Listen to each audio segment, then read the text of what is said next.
格闘ゲームにおけるコントローラーの話をする動画です。ゲーム歴だけは長いおじゲーマーの主観の話なので、何かのデータにファクトベースではないし、確実な何かを得ることをコミットするとか、同じ境遇のゲーマーのコンセンサスを求めたいとか、そういったことはないです。ちょっと何言ってるのかよくわからないのだ。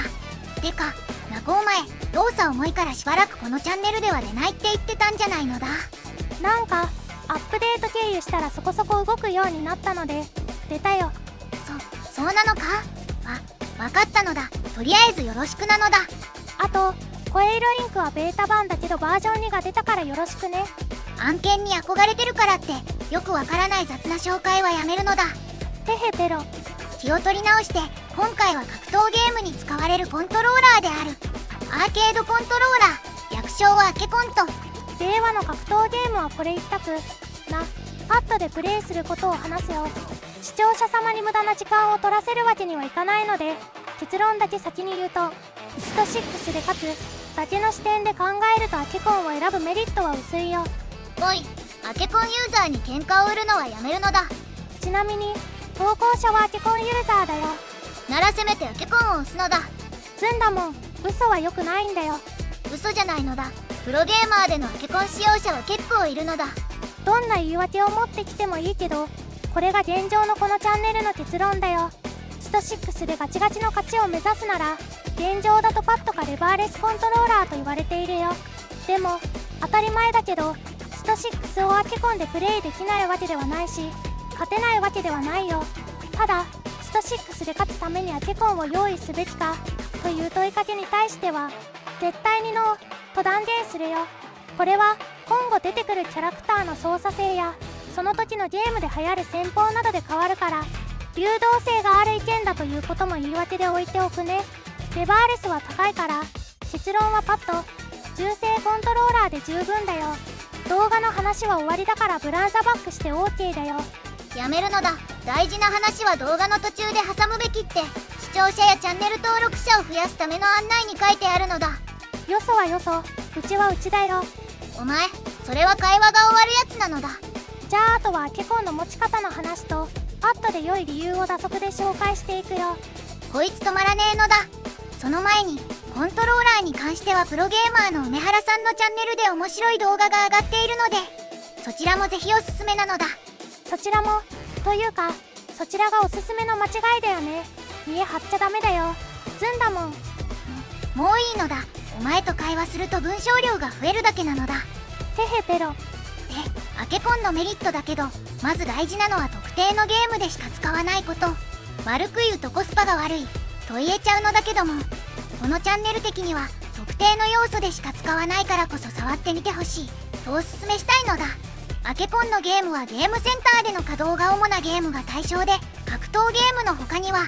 ガンダム VS シリーズ、シューティングゲーム、ベルトアクションゲームなどがあるのだ。シューティングとベルトアクションは門外漢なのでわからないのだけども、ガンダムに関してはアケコンの方が操作が楽だと思うのだ。何よりレバーの魅力はレバーを倒すという行動で直感的に操作できる点なのだ。小さめのフォークリフトとかはアケコンのようなレバーが使われてたりするもんね。今よりゲームスピードの速い格闘ゲームが跋扈してた時代では、あの速度の中で波動や昇竜をパッドで入力するのがしんどかったのだ。なので直感的にぐるぐるできるレバーでのプレイが主だったのだ。ただスト6よりゲームスピードが速いギルティギアなどでパッドのプレイヤーがいたりするので、実は連動の問題だったりパッドの性能が低かっただけかもしれないのだ。コントローラーも進化してきたからね。話を戻して、スト5やスト6は格闘ゲームの中でも操作が限定的、つまり自由度が低いゲームだから、複雑な操作を求められ続けないからパッドでもいいよねという話になるね。とはいえ慣れてないうちはどんなコントローラーを使っても操作自体が難しいと思うのだ。でもパッドだと最終的には勝てないとかそういったことはないから、パッドの人は安心してね。スト5でもパッドで勝ってるユーザーいっぱいいるからね。むしろアケコンユーザーが最終的にはパッド相手きついんじゃないかと予想してるのだ。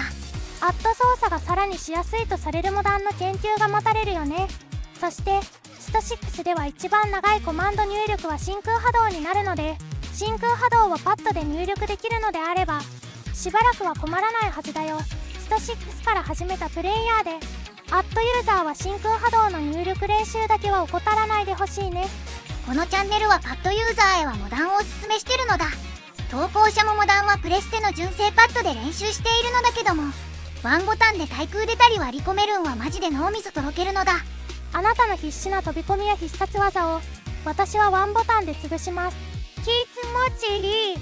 さて、めちゃめちゃパッドを押したけども、一応本題であるアケコンの話をするのだ。本当に必要。水を差すのはやめるのだ。アケコンは現状出ているものは天板に8個のボタンがあり、側面に PS ボタンやタッチパッドがついてたりするのだ。投稿者のアケコンは堀のアケコンであるリアルアーケードプロ5はやぶさ、通称 RAP ラップなのだ。まだヘッドセットがついていなかった頃のやつなのだ。古いタイプではあるけどもレバーやボタンは変えているので操作は問題なくできるのだ。ゲームプレイとは離れるのだけども、アケコンのメリットの一つにレバーやボタンを好みのメーカーに変えられるという点があるのだ。投稿者は精密の静音レバー、そして精密のボタンに吸音材を挟んで使っているのだ。格闘ゲームはレバーもボタンもいっぱい使うからどうしても消耗するんだよね。最近では自作でアケコンを作ってくれている人も多いので、興味がある人は見に行ってほしいのだ。概要欄におすすめしたいアケコン制作者のページを貼っておくね。他にも各種メーカーからアケコンは出ているので、もしアケコンデスト6をプレイしたいと考えているプレイヤーはよくよく吟味してほしいのだ。長く使うものだし決して安くはないからね。でもずんだもん、高いもの買うのだから選び方も大事なんじゃないの。もちろんと言いたいのだけども、正直見た目の好みでいいと思うのだ。なぜかというと、アケコンの隠しパーツは基板も含めて変更修理が可能なのだ。アケコンはパッドより高くつくのは間違いないのだけども、このカスタマイズ性とリペア性は素晴らしいのだ。アケコンの歴史がそこそこ出てきた証拠でもあるのだ。基板も変えられるの。そうなのだ。最近流行っているのはラズベリーパイの基板とかになるのだ。その他、その界隈では有名なブルックの基板とかもあるのだ。自作アケコン制作者の方はこの辺りの基板を使ってるはずなのだ。レバーがダメになればレバーを変えれて、ボタンが割れたりすればボタンを変えれて、基板がダメになれば基板をそっくり交換などできるのだ。もちろん、ある程度この手の工作に馴染みがないとできないので、ハードルは低くはないと思うのだけども、令和のネット環境では情報も多いのだ。やろうと思えばできるはずなのだ。アケコンの基板はそうそう壊れるものでもないから、経費としてはボタンとかレバーが主だよね。なので、結構見た目で選んでいいと思うのだ。見た目以外だと判断基準ないの？とりあえず何でもいいからアケコンという視点でいいなら、堀のアケコンであるリアルアーケードプロ通称ラップおすすめしたいのだ。最近のはアケコン自体にヘッドセット端子がついていたりとなかなかすごいのだ。ボタンの入力の遅延に関しても調べてくれた動画が多いのだけども、堀の入力速度はすごい優秀という記事が多かったのだ。この辺りはさすがの堀なのだ。古のゲーマーからすればアケコンといえば堀、前はアケコンといえばラップが主流だったため、アケコン業界を支えてきた堀の歴史はさすがなのだ。最近でもないけど、ラップの他には天板のデザインを変えたり、ボタンやレバーのメンテナンスがしやすくなったファイティングスティックアルファという製品も出てるのだ。アケコンに興味がある人はまずは堀を見に行ってほしいのだ。ただし比較的安価な方であるラップでも15000円前後はするから、よくよく考えて購入してね。ちなみにラップの値段未満のアケコンはおすすめしないのだ。細かい理由はマジで怒られそうだから割愛するけども。じゃあアケコンを選んでくれたと仮定した話をするのだ。アケコンの持ち方は自分が知っているだけで4種類。わしづかみ、横添え、ワイン持ち、梅原持ちの4つ。この中でわしづかみはちょっと論外なので、もしこの持ち方のプレイヤーの人は今すぐやめるのだ。マジでやめた方がいいのだ。直感操作により精密な操作性というレバーのメリットが半減しているのだ。持ち方はよく考えて練習した方が良いのだ。ずんだもん、パッドならやめろ。主流なのが残りの3つ。横添え、ワイン持ち、梅原持ち。横添えは親指とそれ以外の指でレバーが間に入るような位置。ワイン持ちは字のごとくワインを持つような位置。梅原持ちはワイン持ちに近いのだけども、ワイン持ちが中指と薬指の間にレバーを入れることに対して、薬指と小指の間にレバー挟むこと持ち方をこう呼ぶのだ。まあ梅原さんは今レバーレスだからレバー使ってないけどね。まあレバーが必要なゲームではきっとまだこう持ってるはずなのだ。それぞれメリットデメリットがあるのだけども、ここで説明するメリットデメリットは主観が入るので参考程度にしてほしいのだ。ずんだもん、言い訳をつ。こいつはよ。まず横添えは単一方向への連続したレバー操作がしやすいのだ。格闘ゲームだとダッシュやバックステップが該当するのだ。ストリートファイターシリーズはとっさに出せるステップが大事なので、この持ち方のプレイヤーは結構いると思うのだ。デメリットはワイン持ちや梅原持ちに比べると昇竜などの入力の精密性が落ちることなのだ。さすがに誤差じゃないの。ゲームスピードが遅いなら影響が少ないのだけども、 KOF のように昇竜から波動、逆ヨガといった激しい入力が必要なゲームではきつかったりするのだ。次にワイン持ちは横添えより波動や昇竜といった入力の精密度が上がるのだ。デメリットは横添えに比べると単一方向への入力が増えてになることなのだ。格闘ゲームではそこまで気にならないのだけども、ガンダム VS シリーズなどとっさのステップが求められるゲームだと少し息苦しいと思うのだ。最後に梅原持ちなのだ。これはワイン持ちの派生と見てもいいと思うのだけども、ワイン持ちを横添えに寄せたイメージなのだ。横添えとワイン持ちの中間というわけではなくて、横添えに若干寄せたワイン持ちといったイメージなのだ。メリットはワイン持ちの単一方向の入力の息苦しさを緩和しつつ、波動昇竜の入力をワイン持ちのようにスムーズにするのだ。説明だけ聞くと横添えとワイン持ちの良いとこ取りに聞こえるけど、デメリットはないの？今からアケコン練習するプレイヤー、もしくはアケコンを使ってるけど梅原持ち以外のプレイヤーには梅原持ちをおすすめしたいのだけども、デメリットとしては逆方向への入力が少し息苦しいかなと思うのだ。逆方向って？自分が HP 側に立っているとして、竜巻入力とか略昇竜入力とかのことを指すのだ。これは個人の得て増えても入るとは思うのだけども、投稿主はワイン持ちから梅原持ちに変えたのだけども、変えた時に困ったのは 2P 側でのコマンド入力だったのだ。今では解決の兆しはあるのだけども、当時は 2P 側で対空が出せなかったり、そもそもコンボできなかったり、苦しかった思い出があるのだ。今でもミスするけどね。アケコンの操作はまあ大変だよね。で、結論は？格闘ゲームでは梅原持ちをおすすめするけども、好みもあると思うので、とりあえず横添え、ワイン持ち、梅原持ちのこの3つの中から選んでおくのが丸いと思うのだ。ちなみにゲームごとに変えるという選択肢もあるのだ。投稿主はガンダム VS シリーズやシューティングゲームでは横添えでプレイしていて、格闘ゲーム全般では梅原持ちなのだ。アケコンの習得は自転車や車の運転、または鉛筆や箸といった道具の使い方のように、使用を続けることによって神経を鍛えていくものなので、今はできなくても続けて練習していけば、ある日寝て起きた時にできるようになっているのが人間なのだ。練習は焦ってはダメということだね。ちなみに投稿主はメルティブラッドリアクトという古の同人ゲームの基本コンボの習得に2週間かかったよ。懐かしいのだ。鉄拳プレイヤーに同じコンボを教えたところ、2時間でできるようになって悔しかったのを覚えているのだ。パッドでもそうだけど、速さが求められるジャンルだから焦らずにやろう。最後にボタン配置の説明をするのだ。クラシック基準なので、モダンな人は別の考え方をしてね。投稿主は右寄りの配置にしているのだ。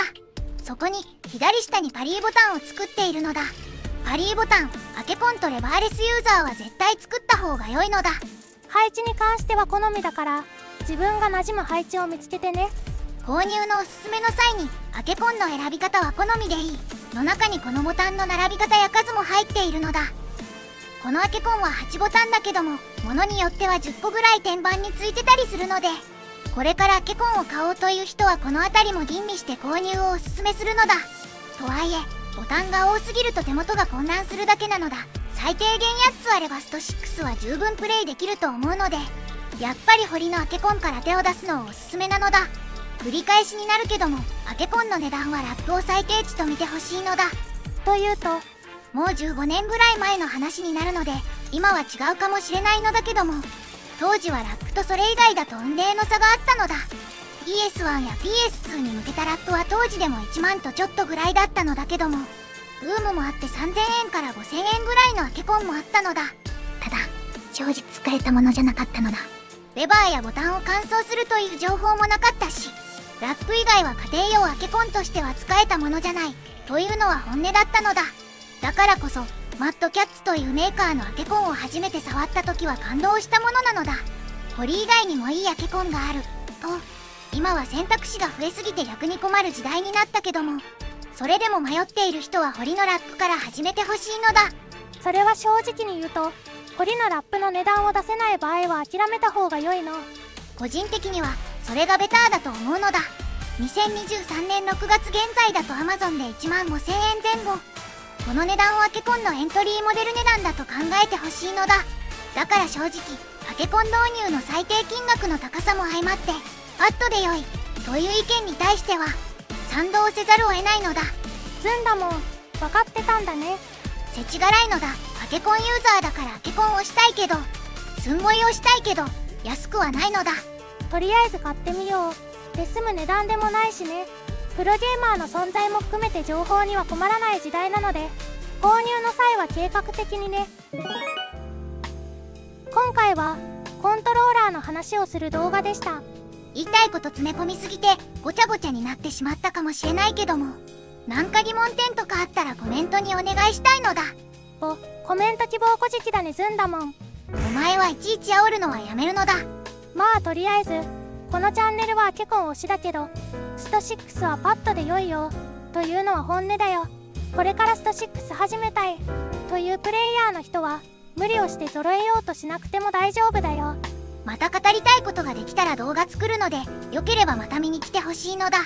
最後までご覧いただきありがとうございました。でもやっぱりアケコン流行ってほしいのだ。